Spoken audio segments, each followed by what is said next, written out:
Welcome to our Hosting step-by-step tutorial. Today, we'll explore how to buy hosting, install WordPress, and get your website live quickly. First, let's choose the right hosting plan that suits your needs.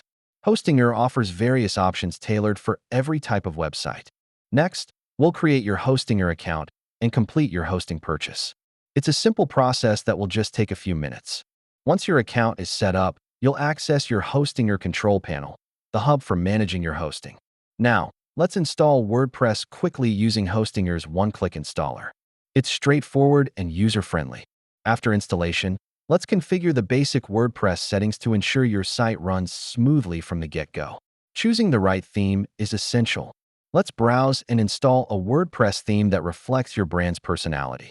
To enhance your site's functionality, we'll now install some essential plugins to extend your WordPress capabilities. Before going live, let's make those final tweaks and thoroughly test your website across different devices. Congratulations! Your site is live now.